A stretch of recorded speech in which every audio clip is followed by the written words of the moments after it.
what a venue. I love it. I love the supporters. Simon Jordan gives me a hard time for my Newcastle loving, but I make no apology for it. I love coming here. Yeah, it's a brilliant club. It's a brilliant fan base. And actually, when you get off the train, as we did last night, and you start to walk into the town centre, it's almost like a giant spaceship has crash landed, isn't it, when you start to see St James's Park. And I was here earlier in the season when Arsenal won late on. The atmosphere was absolutely crackling. And it's a cliche, but they are the 12th man, aren't they, the Toon Army? Totally. Brilliant. We did walk round to the hotel last night. Everybody recognised Gabby. Nobody said boo to Alex or myself. Not true. We got a lovely welcome here in the Northeast, as you might expect. It is great to be here. We'll talk BetMGM. We'll talk the darts later. 3-2 Arsenal got into it, but Chelsea couldn't do it. A stoppage time Kai Havertz strike sent Arsenal past Chelsea to Wembley. I mean, Gabby, after all the criticism, is 2026 the year you think Arteta's project is about to really come good? 100%. I mean, last night, Chelsea, poor in the first half, very defensive formation they had. But even when they brought Palmer on and Gustavo, didn't look like they were going to hurt Arsenal.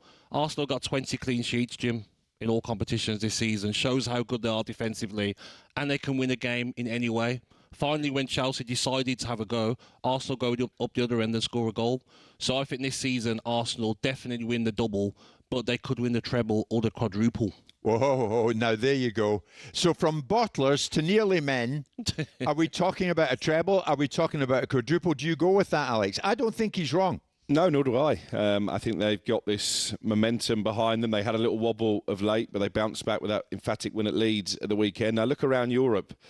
I look at the Champions League, and I don't see a team to scare Arsenal. Real Madrid are not the force of old. Paris Saint-Germain, once again, have struggled to get into the round of 16. You look at the Italian club, they've gone to Inter already, played a reserve team and beat them in the San Siro. They've beaten Bayern Munich at home. They destroyed Atletico Madrid. And you look at the English contingent. I was at Tottenham at the weekend. Manchester City, so poor in the second half, conceding so many goals after half-time. It's a big issue for Pep Guardiola. Liverpool, inconsistent.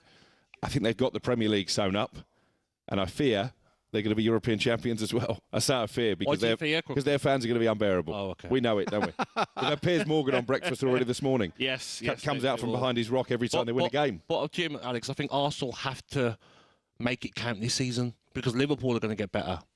Chelsea will get better. Yeah. Manchester United will get better. So this is the season where Arsenal really have to go and win. But you know what? You're both focusing on everybody else. You're talking, Alex, about how bad everybody else has been. Why are we not focusing on how good Arsenal have been?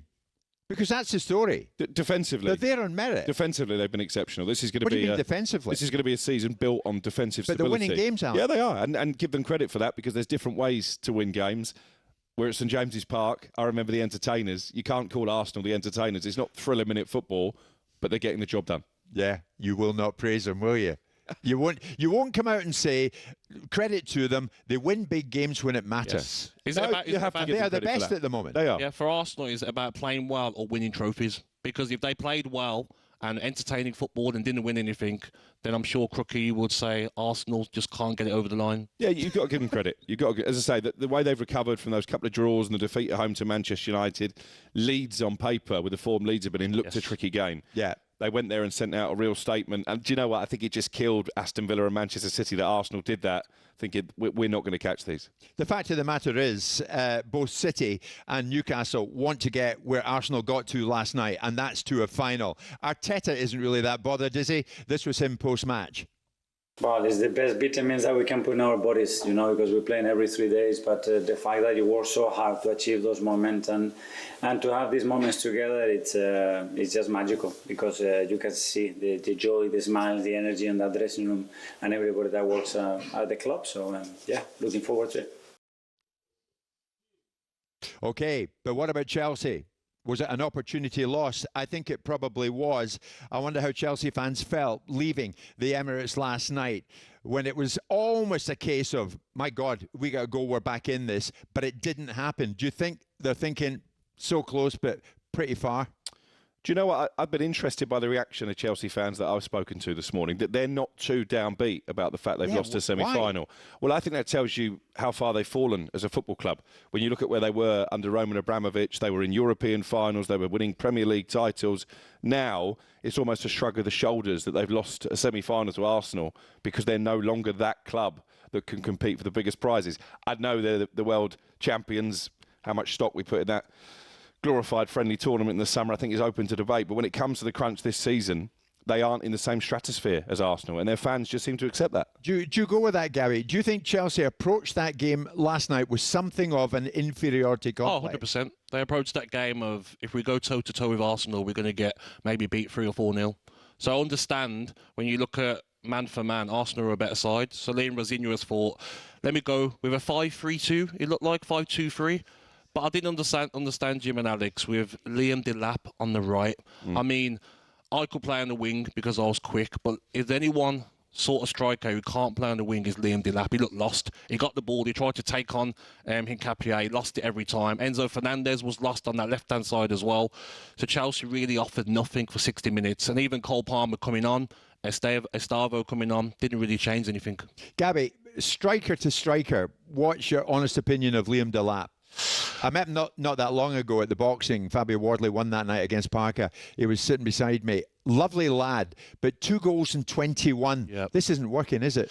No, I said when he joined Chelsea, I thought Liam Delap should have went to a team like Everton, developed there for a couple of years, and then made the big move to a top 6 side. I think the jump from Ipswich to Chelsea was too much. When I look at him as a striker, I like him. He can hold the ball up well. He's a good finisher. But he just doesn't look sharp enough at the moment for the top level of the Premier League. Does that signing not sort of highlight the point I was making? Do you think 5 years ago, Chelsea are signing Liam Delap from Ipswich Town? They're going to go out and they're going to get the best in class. Osimhen, someone like Osimhen would have been the striker that they should have went and got. Yeah. But you look at João Pedro's form recently as well. What he done against Napoli, playing as that centre forward, you say he's number 1 choice at the moment. And could this affect Liam Delap's chances of going to the World Cup? OK, 10:15. We'll head into the break with this here at St James's Park. Paul Merson on Sky last night on Chelsea, who went out last night, of course, in the semi-final. This is Chelsea Football Club. They've got international football players. They've got World Cup winners. They've got players all over. This is not a bottom 4, bottom 5 team. I'm lost for words. I can't believe what's happened. They've just gone out with an absolute whimper in the semi-final of a big competition. You can't gamble like that. Have a go. Go out in a blaze of glory. Don't go out like that. I'm lost for words. Liam Rosenior wasn't.